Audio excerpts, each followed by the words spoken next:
안녕하세요. 구독자 여러분들은 어떤 하루를 보내고 계신가요? 저는 가을이 와서 옷장도 정리할 겸 긴팔을 꺼내면서 벌써 올해가 얼마 안 남았구나 라는 생각을 했습니다. 정말 시간이 눈 깜짝할 새 지나가 버리는 것 같아요. 오늘은 꿈과 관련된 신기한 사연을 준비했는데요. 딸을 구한 엄마의 꿈 이야기입니다. 그럼 우리 모두 사연 속으로 들어가 볼까요? 저는 톡톡사연 한이입니다.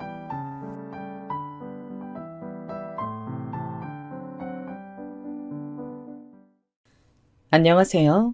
저는 어느덧 40살을 바라보고 있는 대한민국의 평범한 여자입니다. 오늘은 여러분들의 사연 듣다가 시댁과의 기막힌 에피소드를 저도 한번 꺼내보고 싶어 이 글을 쓰게 되었네요. 저는 경기도에서 태어나 쭉 살아온 평범한 사람입니다. 아버지는 구급 공무원으로 공직 생활하셨고 어머니는 살림을 알뜰살뜰 꾸리시는 가정주부셨습니다. 당연히 외벌이 공무원 집이었기 때문에 그다지 금전적으로 넉넉하지는 못했습니다. 그래도 항상 성실하게 월급을 어머니께 가져다 주시는 아버지 덕분에 저와 남동생, 엄마, 아빠, 우리 네 식구는 화목하게 잘 살아왔어요. 다만 자라면서 아쉬웠던 점은 자매가 있는 친구들이었습니다. 저는 특히 언니보다 여동생이 있는 친구들이 부러웠어요. 여동생이 있어서 미주알, 고주알 모든 일을 함께하고 이야기를 나누면서 지내는 친구들이 한없이 부러웠죠.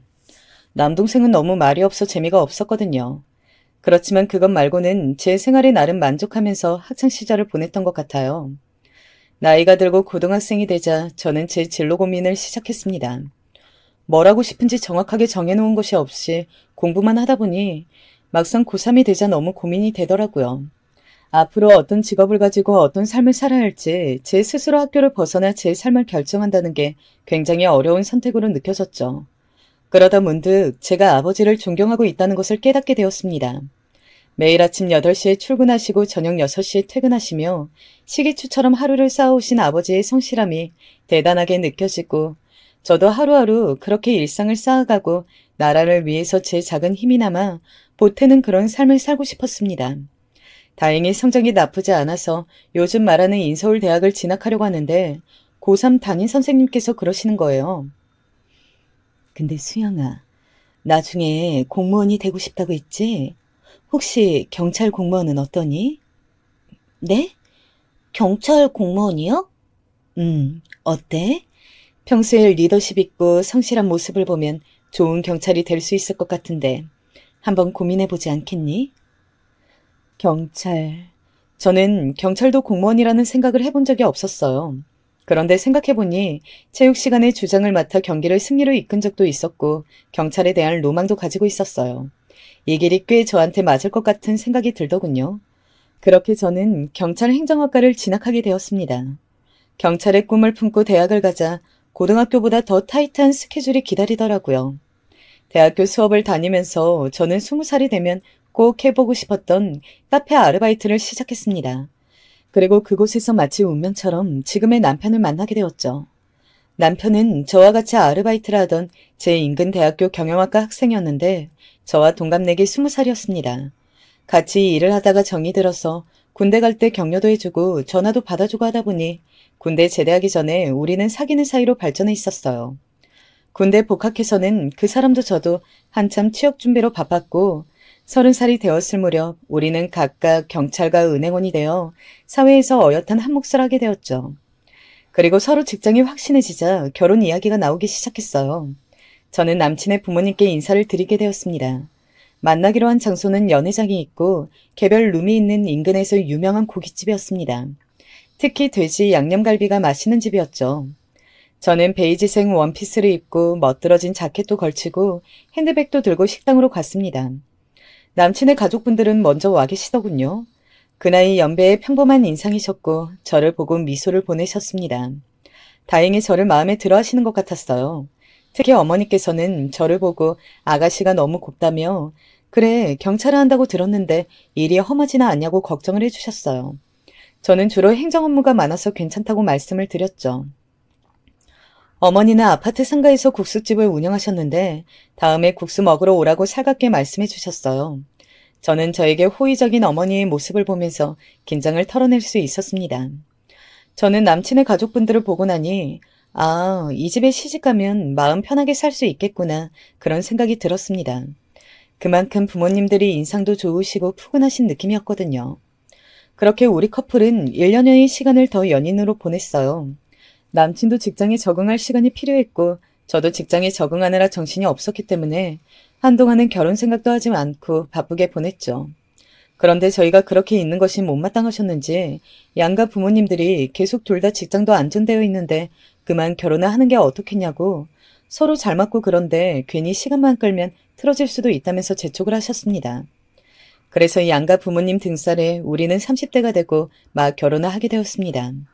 결혼을 하고 신혼여행을 가고 정신없이 지내다 보니 결혼 후 1년쯤 지나서 아이가 생겼습니다. 저와 남편은 기쁜 마음으로 태교를 하고 무사히 아기를 출산했어요. 말로만 듣던 출산의 고통은 제가 상상한 것보다 훨씬 더 끔찍했습니다. 무통 주사를 맞았음에도 불구하고 정말 사람이 견딜 수 있는 고통의 수준이 아니었어요. 저는 너무 고통스러운 나머지 마지막에 힘을 잘 주지 못해서 굉장히 고생을 했는데 나중에는 아기도 나오지 않고 너무 힘들어서 남편에게 말했습니다. 나 수술한다고 해, 그냥. 응? 사모님의 경우는 수술하는 것도 괜찮을 것 같습니다. 지금 좋지 않아요. 그런데 의사쌤도 수술을 권하고 있는 와중에 남편이 갑자기 수술 동의를 망설이는 것이었어요. 그러지 말고 아기한테 자연분만이 좋다는데 조금만 더 힘줘보면 안 될까요? 네? 자기야, 나 진짜 너무 힘들다니까? 그러면 한 번만 더 힘줘보시고 간호사가 올라가서 누를 겁니다. 한 번만 기계식 분만 시도를 해볼게요. 갑자기 산소호흡줄을 끼고 있는 제 위로 간호사가 올라왔습니다. 그리고 제 갈비뼈 부분에서 아래로 쑥 나고 제 배를 힘껏 누르더군요. 저는 마지막으로 있는 힘껏 힘을 주었습니다. 그 순간 의사쌤은 마치 뚫어뻥같이 생긴 걸로 아기 머리를 붙여 아기를 꺼냈어요. 그렇게 우리 아기는 우여곡절 끝에 세상에 태어났습니다. 저는 마지막에 남편이 수술을 망설이는 것이 좀 섭섭했어서 저는 지나가듯이 한번 물어봤었습니다. 근데 자기야, 아까 왜 수술 동의하는 거 망설였던 거야? 아, 그게 실은 엄마가 점을 보시는 용한 점집이 있는데 우리 아기가 자연분만하고 수술을 할 때 팔자가 많이 달라진다고 해서 무조건 자연분만해야 된다고 했나 봐. 아기한테 수술해서 태어나면 되게 안 좋다고. 그래서 그랬지. 저는 그 말을 듣고 너무 섭섭했습니다. 저는 점을 믿지 않거든요. 그러니까 지금 점쟁이 말을 듣고 제가 정말 아파서 뒤로 넘어갈 지경이 되었는데도 수술을 망설였다고 하니 어이가 없기도 하고 잘못하면 내가 죽을 뻔했구나 싶기도 했습니다.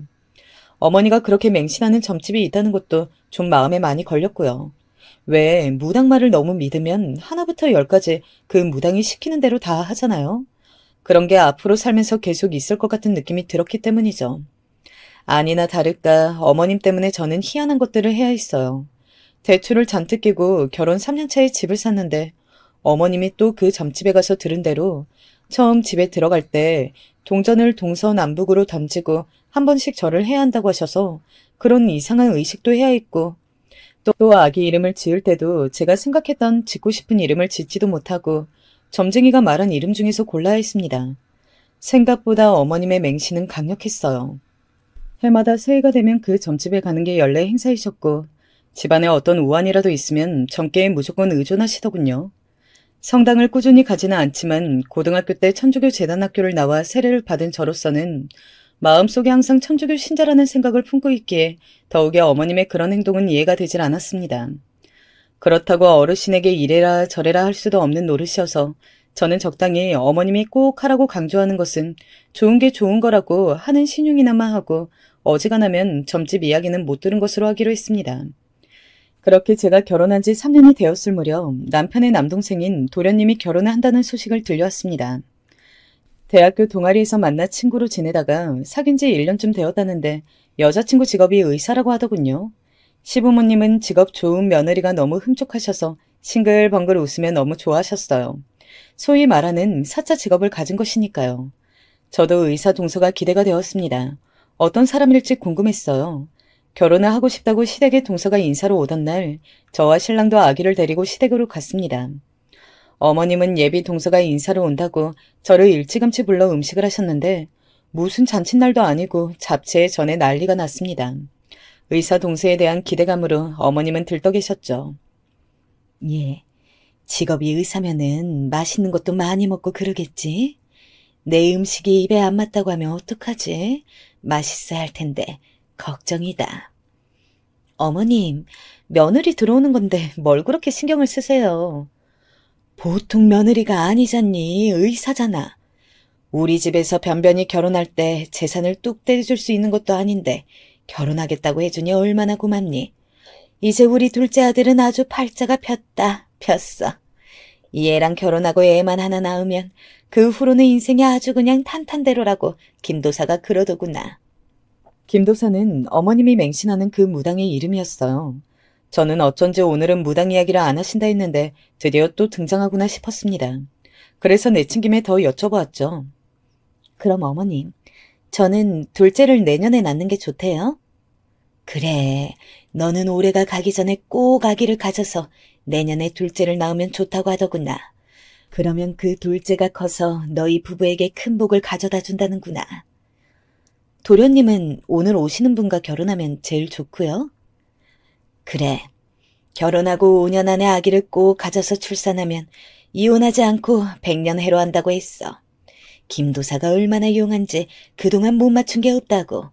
그렇게 너희와 둘째네 앞길 좋게 만들어주고 나면 나는 이번 생에 내 할도리는 다 한 거라고.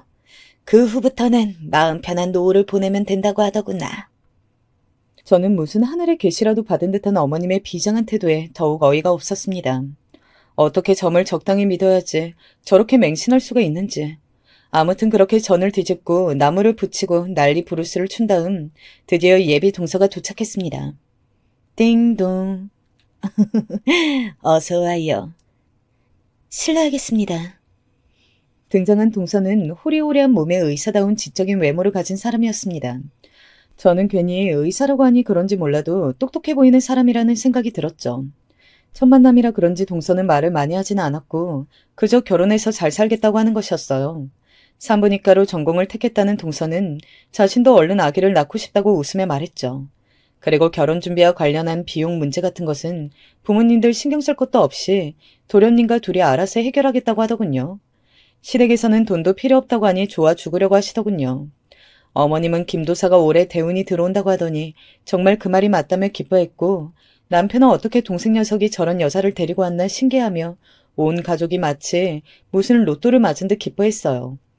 저는 둘째 며느리 덕을 얼마나 보려고 저렇게 좋아하나 시댁의 속물적인 반응에 어이가 없었지만 뭐 저하고는 별로 상관없었기에 그냥 가만히 있었습니다. 아래 동서이니 그냥 지나치게 버릇없지만 않으면 같은 며느리 처지로 그닥 제가 좋을 것도 없고 안 좋을 것도 없으니까요. 그렇게 도련님은 집에 인사 온 지 6개월 만에 후딱 결혼식을 올렸습니다. 결혼식을 마치고 신혼여행을 다녀오고 집안 행사들에서 저는 동서와 좀 교류를 할 수가 있었어요. 동서는 점잖은 사람이었지만 자신의 일에 대해서는 자기 위주의 생각이 아주 컸고 자기의 생활이 중요한 사람이었어요. 뭐랄까? 이기주의는 아닌데 개인주의라고나 할까요? 그렇지만 분명히 자신만의 상식에 대한 생각은 분명한 사람이었습니다. 어머님의 김도사 맹신에 대해서 저는 살짝 동서의 의견을 물어봤어요. 동서는 다른 종교가 없기도 하고 어머님이 그렇게 믿으신다면 자기도 협조하는 모습을 보여드려야겠다고 하더군요. 그 부분이 어머니에게 중요한 부분일 수 있다면서요. 그렇게 동서는 어머니와 친해져 보겠다고 같이 점집에까지 다녀오는 것이었습니다. 형님 있잖아요. 진짜 그 김도사님이 제가 의사 공부할 때 시험 한 번 망친 것까지 다 맞추더라니까요. 와, 정말 대단하시죠. 어쩜 그렇게 쪽집게 같은지 진짜 신기해요. 재미있던데요? 다음에 다 같이 가보는 건 어때요? 사실 어머님이 저한테도 김도사에게 같이 가보자고 여러 번 말씀을 하셨지만 저는 천주교이고 그런 것을 워낙 믿지 않기에 따라가지 않았었습니다. 나는 그런 걸 잘 안 믿어서. 한번 가보시면 완전 놀라실 건데? 아쉽네요. 근데 동서는 의사인데도 그런 걸 믿어? 의사는 어떻게 보면 일종의 과학자이지만 세상에는 인간의 힘으로 안 되는 것들도 많이 있으니까요. 그렇게 동서는 우리 집안에 적응하려고 애쓰고 있는데 저와 어머니 사이에 좀 트러블이 생겼습니다. 바로 제가 최초로 김도사의 말을 어기는 결정을 하게 된 것이죠. 어머니께서는 올해 안에 아기를 가지라고 했는데 저는 당시 허리가 무척 안 좋았거든요. 그래서 그냥 둘째 가지기를 잠정 포기했어요. 제 결정을 말씀드리자 어머님은 저에게 화를 내셨죠. 첫째야, 내가 둘째를 꼭 가져야 한다고 했잖아. 왜 내 말을 안 듣니? 어머님, 아시다시피 제가 11월에 교통사고가 나서 허리가 아직도 너무 아파요.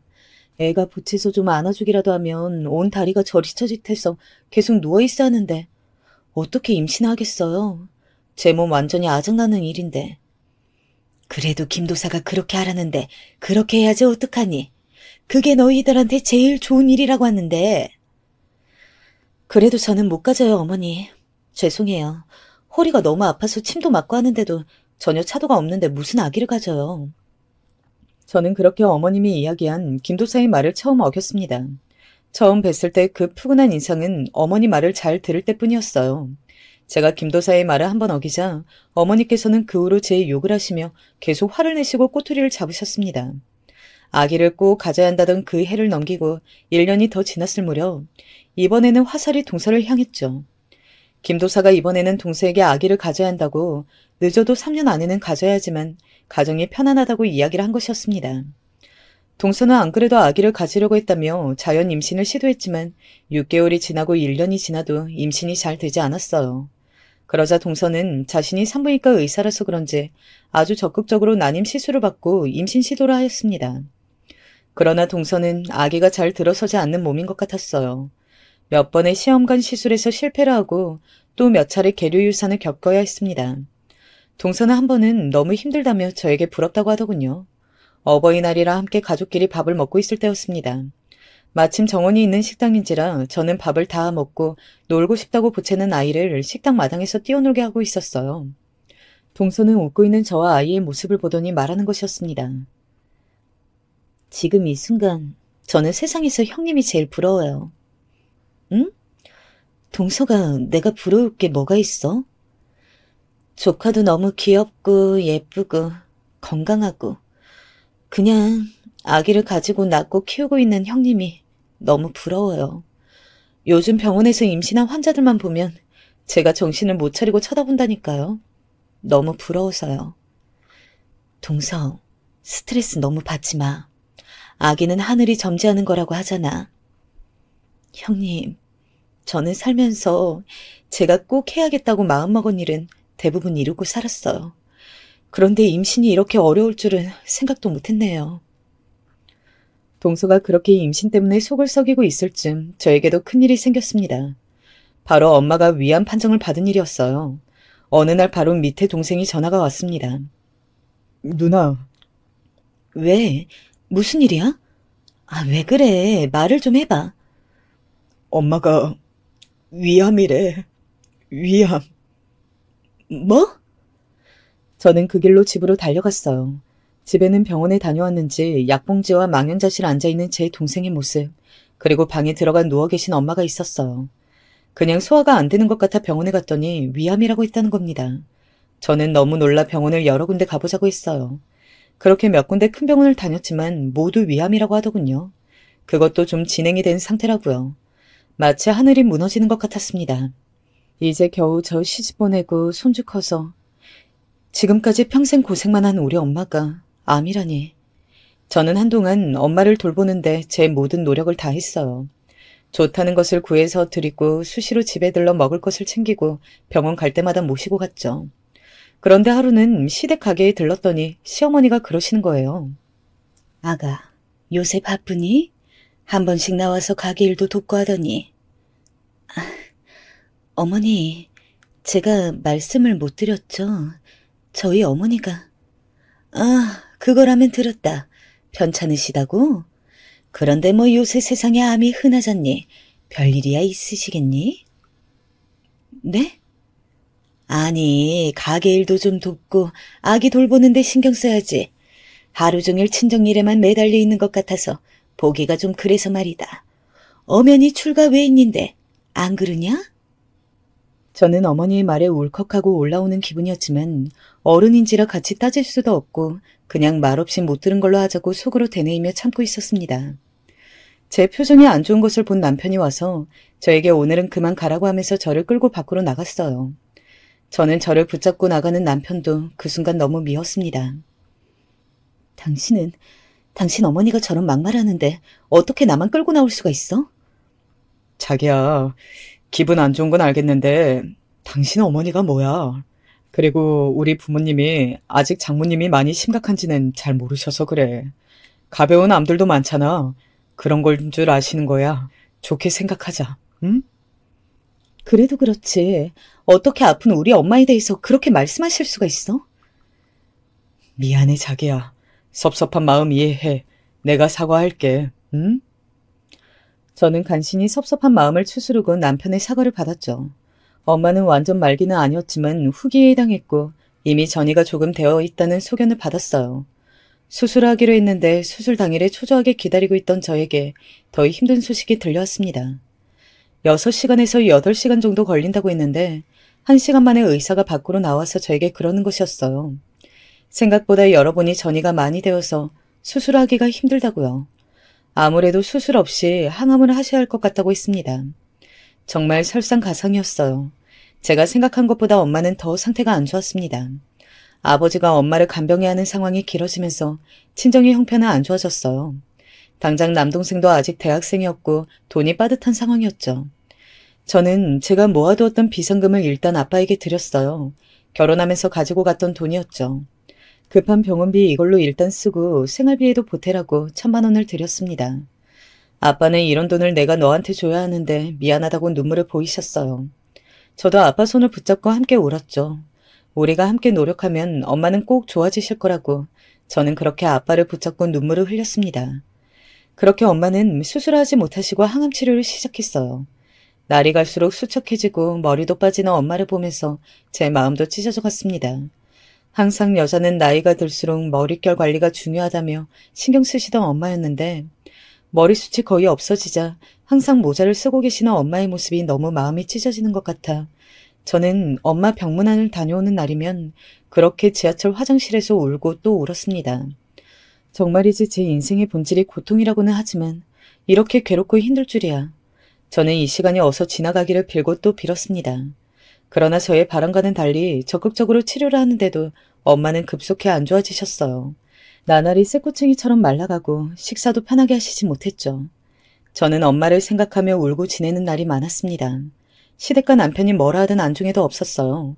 내 부모, 배 아파 저를 낳고 키우고 돌봐준 엄마가 지금 돌아가실지도 모른다는 생각을 할 때마다 그 사람들이 무슨 말을 하든 상관없었고 오직 엄마 생각만 날 뿐이었습니다. 그렇게 반쯤 넋을 놓은 채로 지내고 있는데 하루는 시어머니가 저를 끌고 한의원에 데리고 가더군요. 어머니, 한의원은 왜 가는 거예요? 둘째 아기 잘 들어서라고 보약 한 제 지으려고 한다. 네? 내가 점집에 가서 점괘를 보니까 말이다. 둘째가 빨리 아기를 가져야 한다는구나. 네가 아기를 안 가지는 바람에 우리 집안 기운이 다 빠져나가고 있대. 그래서 둘째가 아기를 가져야 그 기운이 돌아온다고. 그 아이가 우리 집안을 일으킬 아기라는구나. 그래서 둘째 몸 좀 따뜻하게 할 수 있는 한약 지으러 간다. 어머니, 죄송하지만 혼자 가시면 안 돼요? 제가 지금 그런 걸 신경 쓸 정신이 아니에요. 김도사가 그랬어. 꼭 너를 데리고 가라고. 그래야 너한테도 좋고 둘째한테도 좋다고 말이야. 그리고 산 사람은 살아야지. 어차피 곧 가실 양반한테 그렇게 마음 쓰고 힘들어하면 뭐하니? 네? 지금 뭐라고 하셨어요? 어머니, 우리 엄마 아직 안 죽었어요. 살아계시다고요. 사과하세요. 지금 하신 말씀, 어떻게 그런 말씀을 표정 하나 안 바꾸고 하시는 거예요? 저는 순간 악에 받쳐 소리를 질렀습니다. 어머니는 소리 지르는 제가 창피했던지 저를 끌고 한의원 밖으로 나와 화를 내셨어요. 아니 그러면 네 할 일은 하나도 안 하고 친정 부모에 미쳐서 있는 너를 언제까지 내가 봐주니? 제 할 일이 뭔데 그러시는 거예요? 뭐긴, 결혼했으면 그 집안이 잘 되도록 힘써야지. 집에서 밥만 축내고 친정 쏘다니는 게 네 할 일인 줄 알았니? 어느 정도 끝해야 넘어가지. 누구나 집에 아픈 환자 한 명쯤은 있어. 왜 이렇게 유난이야? 탁. 저는 너무 화가 나서 어머니의 손을 뿌리치고 그 자리에서 나와버렸습니다. 그날 저녁이었어요. 당신 엄마 뿌리치고 가버렸다며? 어머님께 이야기를 들었는지 남편이 저에게 따지고 드는 것이었습니다. 나 오늘도 엄마 병실에 갔어야 했는데 엄마 혼자 있는 날이란 말이야. 근데 동서 한약 짓는데 왜 나를 데리고 가시냐고. 어머니 진짜 왜 그러신데? 아니, 나이 든 양반이 점을 좋아하니까 그 점쟁이가 하는 말을 좀 믿고 따라할 수도 있는 거지. 그게 좀 이해가 안 돼도 노인 비위 좀 맞춰준다고 생각하고 하는 신용이라도 하고 좋게 좋게 말씀드리면 안 돼? 왜 집안을 시끄럽게 분란을 만들어? 당신 지금 말 다 했어? 지금 이 상황이 내가 분란을 만든 거라고? 분란을 만드는 사람이 누군데 그래? 저도 남편에게 질세라 악에 받쳐 소리를 질렀습니다. 남편은 제가 아따구니를 쓰며 대들자 고개를 절레절레 흔들며 옆방으로 가버리더군요. 저는 친정엄마가 아프자 시댁 식구들과 남편의 태도를 보고 정말 결혼을 후회했습니다. 아무리 그래도 내 부모가 이렇게까지 아프다는데 어떻게 이런 식으로 할 수 있는지 정말 좋게 생각해보려고 해도 용납이 안 되는 모습들이었습니다. 그 후에도 친정엄마 때문에 시댁과 또 트러블이 있었습니다. 바로 남편의 사촌동생의 결혼식이었습니다. 남편의 작은아버지에게 아들이 둘 있었는데 둘 다 노총각으로 집안 어른들이 장가를 못 가며 어찌하냐 크게 걱정을 하고 있었죠. 그런데 그중 헬스 트레이너를 한다던 사촌이 장가를 가게 된 것이었죠. 당연히 시댁 식구들은 크게 기뻐했어요. 그리고 집안에 큰 경사라는 듯 당연하게 모두가 간다고 생각을 했죠. 그런데 하필 결혼식 장소가 제주도였습니다. 스몰 웨딩으로 제주도 레스토랑을 빌려서 하루 종일 식을 진행한다고 하기에 저는 엄마도 돌봐야 하고 한두 시간이면 몰라도 하루 종일 빼서 제주도까지 가기는 좀 힘들겠다고 남편에게 말했죠. 그러자 남편과 시어머니가 난리를 치는 것이었습니다.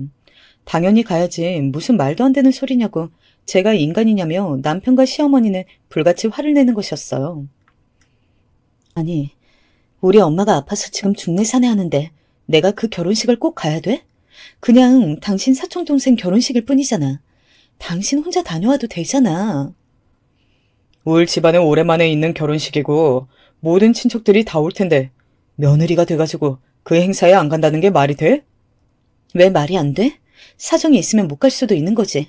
무슨 군대도 아니고 왜 꼭 가야 하는데? 됐다. 말을 말자. 인간 같지도 않다. 넌 무슨 인간 말종이냐? 그렇게 남편은 시댁의 사촌 결혼식이 무슨 안 가면 죽는 행사라도 되는 양 말도 안 되는 며느리돌이 운운하면서 저에게 화를 내는 것이었습니다. 엄마는 아프고 시댁에서는 날이 갈수록 저를 몰아세우고 저는 너무 힘이 들었습니다. 무엇보다 인신공격을 하는 그 말투들이 자려고 자리에 누우면 떠올랐어요. 뻑하면 친정엄마가 아파서 신경 쓰이게 한다느니 곧 죽을 사람이라느니 시어머니는 함부로 말하는 정도가 나날이 심해졌어요. 시부모도 부모라는데 어떻게 어르신들이 그런 식으로 말을 하는지. 신랑도 처음에는 양쪽을 말리다가 나중에는 자기도 힘들다며 이제 친정일 그만 신경 쓰고 남동생에게 엄마 챙기도록 하면 안 되겠냐고 말했습니다. 저는 기가 막혔지만 그냥 당신은 신경 쓰지 말라고 그런 거 바라지도 않는다고 하고 말았죠. 그러는 와중에 엄마는 나날이 안 좋아지셨습니다. 저는 엄마를 보러 가는 날이면 마음이 칼로 도려내는 것처럼 아파서 항상 퉁퉁 부은 눈을 하고 다녔죠. 그런데 의사가 한 번은 비급여 신약 이야기를 하는 거였어요. 아직 보험 처리는 안 되지만 좋은 항암제가 있는데 기존 항암제가 부작용이 심하고 몸 전체에 탈모를 유발한다든지 밥을 잘 못 먹게 된다든지 하는 힘든 점이 있는 반면에 암세포만 찾아서 없애는 표적 항암제라는 것이 있다고 그걸 한번 시도해보면 좋겠다고 하시는 거예요. 지금보다는 훨씬 경과가 좋을 거라고요. 문제는 그 치료 자체가 비급여다 보니까 너무 비싼 것이 문제라고 했습니다. 저는 그 말을 듣는 순간 드디어 하늘에서 한 줄기 동아줄이 내려오는 것 같았어요. 돈이 문제가 아니었죠. 뭐라도 해서 엄마가 살 수 있다면 가릴 게 없었습니다. 동생에게 돈이 있냐고 급하게 물어봤지만 동생은 생활비 때문에 알바비도 몇 달째 미리 가불하고 있다며 도저히 여력이 없다고 했어요. 도저히 1,000만 원 가까이 되는 돈을 만들 길이 없다고. 제가 모아둔 돈도 저번에 생활비로 쓰시라고 아빠를 드렸고 저는 결국 의사 동서를 찾아갔습니다. 동서에게 만나서 커피나 한잔하자고 했더니 동서는 안 그래도 드릴 말씀이 있다며 자신이 일하는 병원 앞 커피숍에서 보자고 하더군요. 동서, 잘 지냈어? 여기 아이스 라떼가 맛있는데 그거 시키지 그랬어. 아, 그냥 커피나 한동안 마시면 안 될 것 같아서요. 커피 요새 안 마셔? 실은 형님, 나 임신한 것 같아요. 동서는 활짝 웃으며 저에게 임신을 한 것 같다고 말하는 것이었습니다. 정말? 와, 너무 축하해. 그동안 마음고생 심했잖아. 너무 축하해, 진짜. 저는 엄마의 간병으로 지쳐있던 중 기쁜 소식을 듣게 되어 좋았습니다. 저 역시 동서의 임신 소식을 기다리고 있었고 동서가 얼마나 그동안 힘들어했는지 알고 있었으니까요. 동서는 저를 보더니 그런데 무슨 하실 말씀이 있으신 거냐고 묻더군요. 동서, 실은 우리 엄마 아픈 거 알고 있지? 네, 위암이시라고. 좀 어떠세요? 그것 때문에 내가 꼭 써보고 싶은 약이 있는데 그게 비급여라 너무 비싸서 돈이 좀 필요해. 남편은 그 돈이 없을 것 같고 혹시 나한테 돈 좀 빌려줄 수 있을까? 시댁 식구들한테 비밀로 하고 말이야. 그런 일이라면 당연히 제가 도움이 되어드려야죠. 형님, 정말 힘내세요. 네? 고맙게도 동서는 자신이 모아둔 비상금이 있다면서 저에게 선뜻 돈을 빌려주었습니다. 저는 동서에게 빌린 돈 이외에도 약값이 계속 들어갔기 때문에 신랑 몰래 대출을 받았습니다. 당시에는 남편에게 말도 없이 대출을 받는 것이 두렵지도 않았습니다. 이판사판이었죠. 대출을 받겠다고 말하면 또 얼마나 시어머니와 함께 친정에 신경 그만 쓰라는 등 그런 소리 할지 뻔했기 때문에 말하고 싶지 않았습니다. 다행히 제가 경찰 공무원이라 대출은 쉽게 나왔죠. 비싼 약을 맞고 엄마가 어서 툭툭 털고 일어나시길 비는 마음만 간절했습니다. 그러나 저의 이러한 노력이 무색하게 엄마는 결국 세상을 떠나셨습니다. 마치 미라처럼 바싹 마르셔서 말이죠. 오히려 그동안 많이 울어서인지 엄마의 임종 순간에는 눈물이 나지 않았고 그저 비현실적으로만 느껴졌어요. 만지면 바스라질 것 같이 뼈만 남은 엄마의 손을 잡고 그저 엄마의 눈을 한없이 바라봤습니다. 평생을 자식 키우느라 뼈 빠지게 고생한 우리 엄마. 죽는 순간까지도 남편 걱정, 자식 걱정만 하는 우리 엄마. 저는 엄마의 마지막 모습을 오래오래 눈에 담아두고 싶었습니다. 마지막 순간에 엄마는 저를 바라보며 제 행복을 기원하셨어요. 그리고 아주 중요한 말씀을 해주셨죠. 제 가슴에는 엄마가 남긴 유언 한마디가 깊숙이 새겨졌습니다. 수영아, 너 자신을 위해 살아. 누구도 대신 살아주지 않는 네 인생이란다. 네, 엄마, 저 그렇게 할 거예요. 저 자신을 위해서 살아갈 거예요. 저는 굳은 결심을 했습니다. 앞으로 더 열심히 살겠다고, 제가 사는 모습을 엄마가 하늘에서 보고 웃을 수 있게 하겠다고. 그렇게 눈물의 장례를 치르며 저는 엄마를 떠나보냈습니다. 발인을 하고 집으로 돌아오는데 엄마의 마지막 관속 모습이 아른거렸어요. 엄마가 너무 보고 싶었습니다. 이제 엄마 없이 남동생과 살아가야 할 아빠가 너무 걱정이 되었죠. 저는 며칠을 그저 아무것도 먹지 못하고 누워 잠만 잤습니다. 아무것도 하고 싶지 않고 아무 생각도 들지 않았어요. 정말 산 시체처럼 저는 그렇게 시간을 보냈습니다. 남편과 아이가 저를 걱정해서 먹으라고 할 때만 간신히 한 숟갈을 뜨고 또 누워 있었죠. 그렇게 일주일이 지났을 무렵 시댁에서 다 같이 저녁을 먹는 자리가 있어 저는 남편과 아이만 보내려고 했습니다. 그런데 남편이 또 혼자 있으면 굶을 것 같다며 재수 씨도 산딸이 3달인가 아무튼 얼마 안 남았는데 가서 인사도 하고 좀 기운을 차려보면 안 되겠냐고 하도 부탁을 하길래 내키지 않는 발걸음으로 시댁으로 향하게 되었습니다. 제가 도착하자 시댁 식구들은 걱정스러운 눈빛으로 저를 맞이해 주었습니다. 그 와중에 시어머니는 기분이 안 좋으신 것 같았지만요. 아직도 제가 어머니 말씀을 안 듣고 둘째를 안 가진 것이 불만이신 건지 저도 더 이상 신경 쓰고 싶지 않아 힘없이 자리에 앉았습니다. 형님, 오셨어요? 뭐 좀 드셔야죠. 동서가 제가 반가웠는지 벌떡 일어서서 부른배를 안고 제게 먹을 것을 챙겨주려고 일어섰습니다. 그 순간이었어요. 쿵! 동서가 그만 발을 헛디뎌 넘어져 버린 것이었습니다. 하필 그것도 앞으로요. 동서는 배를 움켜잡고 비명을 질렀어요. 배가, 119, 119 불러줘요. 동서는 신음소리를 내며 땀을 뻘뻘 흘렸고 모두가 너무 놀라 혼비백산해서 구급차를 불렀습니다. 동서는 그렇게 구급차에 실려갔어요. 저도 너무 놀라서 그저 그 자리에 가만히 앉아있다가 그만 집에 가라고 시어머니가 말씀하셔서 집으로 왔습니다. 그리고 3시간여가 지났을까? 갑자기 띵동 띵동 초인종이 울리는 것이었어요. 쾅쾅쾅쾅. 누군가 우리 집 문을 세게 두드리는 소리도 들렸습니다. 누구세? 너 때문에 네가 악기를 달고 와서 우리 손주가 나가 죽어. 갑자기 달려든 시어머니가 제 머리채를 잡았습니다. 저는 너무 놀라 허우적대며 시어머니의 앙칼진 소나기에 끌려다닐 수밖에 없었어요. 어머니 왜? 엄마, 왜 이래요? 엄마! 어머니는 한참을 그렇게 제 머리채를 잡고 뒤흔들더니 씩씩대며 놓으시더군요. 유산을 딴다.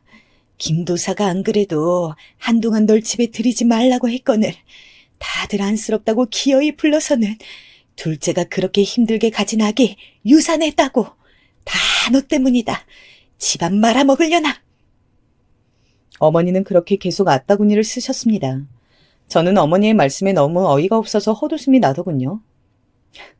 어머니, 아직도 그 점쟁이 타령이세요? 그래서 돌아가신 우리 엄마가 악기가 되어서 동서 아기를 데려갔다는 거예요, 지금? 그걸 말이라고 하세요? 어떻게 부모 잃은 제 앞에서 그런 말씀을 하실 수가 있어요? 어머니. 저는 너무나 괴로워 가슴을 쥐어뜯으며 울부짖었습니다. 사람이 사람으로 태어나 어떻게 이렇게 모질고 자기 입장밖에 모를 수가 있는지, 할 말 못할 말 가리는 게 그렇게 힘든 일인지 저는 더 이상 시모를 보고 싶지가 않았습니다. 너무 정이 떨어지고 끔찍했어요. 그래서 그 길로 이혼하자는 말만 남기고 짐을 싸서 아이를 데리고 친정으로 가버렸습니다. 그렇게 친정에 와서 지낸 지 3일째 되던 날 저는 꿈을 꿨습니다. 꿈속에는 돌아가신 어머니가 희한하게도 무당 옷을 입고 점집처럼 보이는 곳에 앉아 계셨어요. 그런데 어머니는 저에게 자꾸 자신이 입은 옷을 가리키는 거였습니다. 저에게 뭔가 이야기를 하고 싶으신 것 같았어요. 저는 엄마를 부르다가 그만 잠에서 깨고 말았습니다. 깨어난 후 골똘히 생각에 잠겼죠. 왜 엄마가 무당 옷을 입고 있었을까? 혹시 나에게 뭔가 할 말이 있었던 것은 아닐까? 그렇게 몇 날 며칠을 생각하다가 저는 김도사를 찾아가 보기로 했습니다. 아무래도 엄마가 입고 있던 무당 옷이 김도사를 뜻하는 것 같아서였죠. 예약을 하고 점을 보러 간다고 핑계를 대서 저는 김도사를 만나러 갔어요. 김도사는 50 중반쯤 되어 보이는 남자였는데 제 사주를 봐주고 이혼을 고민한다고 했더니 대뜸 그러더군요. 시댁이 별나. 아주 특이해. 그래요? 어떻게 특이한데요? 아기를 낳아야 돼. 그래야 모든 것이 내려가 애군이 씻겨. 아기요? 아기 없지. 딱 보니까 없구만. 아기 나올 거 아니면 이혼해. 올해 안에 아기를 낳아야지. 그게 아니면 살기 힘들어. 아, 저는 김도사가 뭔가 엉터리 같다는 생각이 들었습니다. 어떻게 우리 시어머니 마음을 잡았는지는 몰라도 아기 이야기를 하는 게 고정 레파토리 같았어요. 그래서 저는 김도사에 대해서 더 알아봐야겠다고 마음을 먹었습니다. 제가 직업이 경찰인지라 저는 혹시 이쪽에 기록이 있나 싶어 김도사의 신상을 찾아봤어요. 사실 그렇게 해서는 안 되지만 김도사의 신상을 알아보니 세상에, 김도사는 사기죄로 복역한 전과가 있는 사람이었어요. 말 그대로 사기꾼이었던 겁니다. 저는 김도사가 사실은 사기꾼이라는 사실을 알아내고 어떻게 이 사실을 시어머니에게 기함하게 할지 고민했어요. 이혼은 당연히 할 거지만 감히 우리 엄마에게 아끼라고 한 그 노망난 인간을 가만두고 싶지가 않았습니다. 그래서 저는 경찰복을 입고 어머니가 점집에 가셨을 때 들이닥치기로 했어요. 다른 경찰 친구에게도 그냥 옆에만 서 있어 달라고 부탁을 했죠. 물론 제 명찰이나 이름은 가리고 저도 최대한 얼굴을 가렸습니다.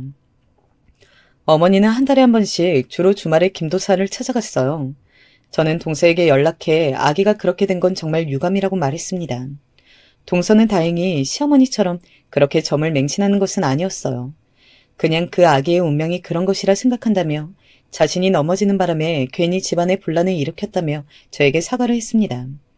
저는 동서에게 미안하지만 혹시 어머니께서 다음에 김도사 만날 때 같이 가자고 떠보면서 언제 가시는지 좀 나에게 알려달라고 부탁을 했어요.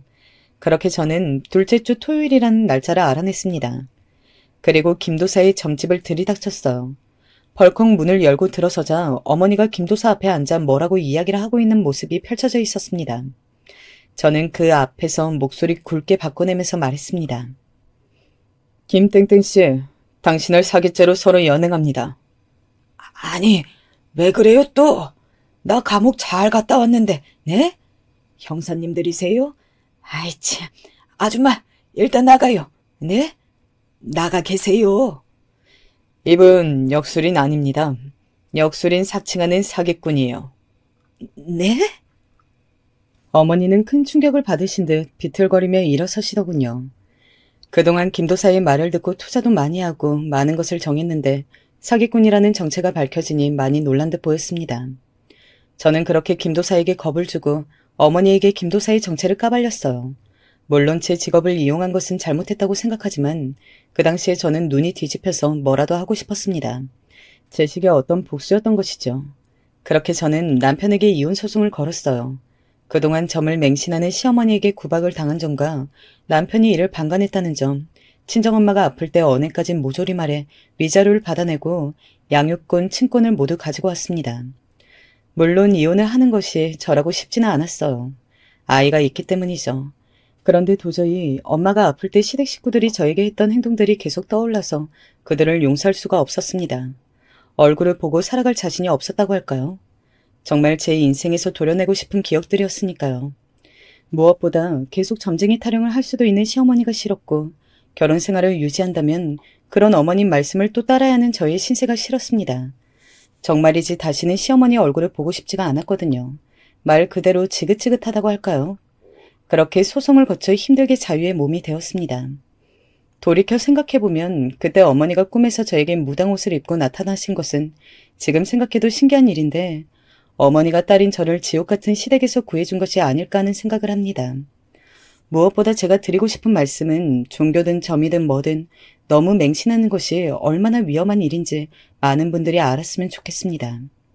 다른 사람에게 특히 그런 것을 강요하는 것은 또 다른 형태의 폭력이라는 것도요. 이혼 후 건너 시댁 소식을 들으니 김도사가 사기꾼이라는 걸 알고 어머님은 다른 점집을 또 다니기 시작했는데 거기서 말한 대로 투자를 했다가 많은 손해를 입고 망연자실하신 상태라고 들었습니다. 어머니는 김도사가 사기꾼인 걸 알고도 또 다른 점쟁이에게 간 것이죠. 도대체 그렇게 당하고도 왜 아직도 정신을 못 차리시는지 그냥 평생 저렇게 사실 것 같습니다. 지금까지 제가 어떻게 이혼을 하게 되었는지 그 눈물 나는 사연을 말씀드렸는데요. 들어보니 어떠신가요? 정말 기구하지 않나요? 지금까지 제 이야기 들어주셔서 감사하고 또 구독자분들의 가정은 저와 달리 항상 평온하시고 행복하시기를 기원하겠습니다. 제가 이렇게 남들의 행복을 빌어줘야 저에게도 다시 행복이 오지 않을까요? 그럼 오늘 하루도 즐겁게 보내시길 바랍니다.